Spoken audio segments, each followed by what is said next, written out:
What kind of KPIs would you use for a DevRel team? I get this question all the time, and I wrote a blog post about it because I just got it. I'm teeing it up. Yeah. There's so many, and I think it really comes down to, I think sometimes at companies, the CEO will have a very myopic view of DevRel, and they have a very short-sighted view of the role of DevRel and community in an organization. You're not going to see results like immediately. It is not like adding a salesperson to a territory, which usually you'll see a result pretty quickly, and that salesperson will get to work, and you add an SA, and those two folks will get to work building pipeline, finding opportunities. With DevRel, I think it takes a little bit longer to get the machine going and to start seeing the impact, the big impacts of having those people in place. I think a lot of people look down on measuring signups. The head of marketing at Pinecone, which is like a vector database, he wrote a blog post that was like sign up schminups or something. It has a very clever title, but essentially saying that that's not the end goal. You shouldn't be measuring that. And I totally hear that.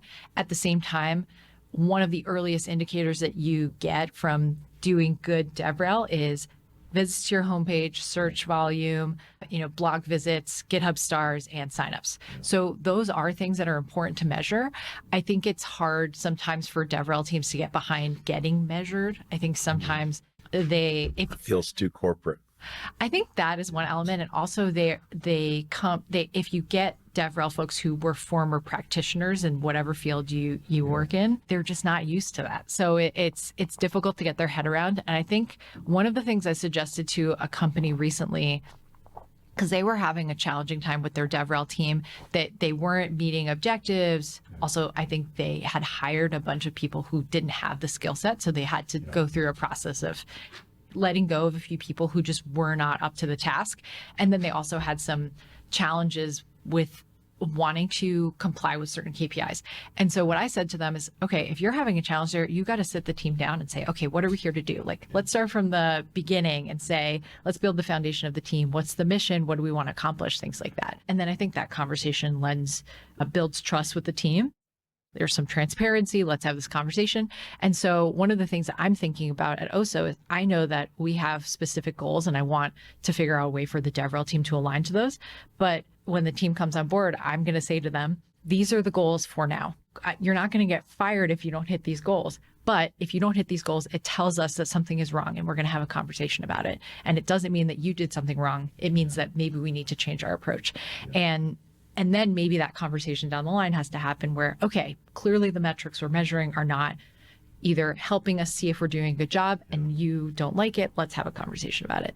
At Amazon, one of the things that they did, I don't know if they still do this, but they measured impressions. And I remember that the head of DevRel once at a conference showed like this equation for how he measured impressions. And I think it was a joke, but I wouldn't be so sure. I'm pretty sure it was a joke. But basically it's, how many people do you talk to at events? How many people do you interact with in different spaces? And I think that gives you a good sense of the breadth of opportunities you're opening yourself up to.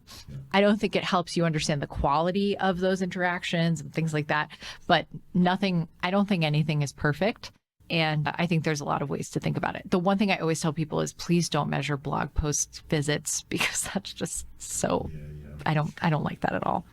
It's trying to predict what's going to go viral and it encourages you to do things that are short term rather than long term. Like the best blog content is stuff that people find years later and still find valuable, even though getting on Hacker News for something exciting is really valuable as well.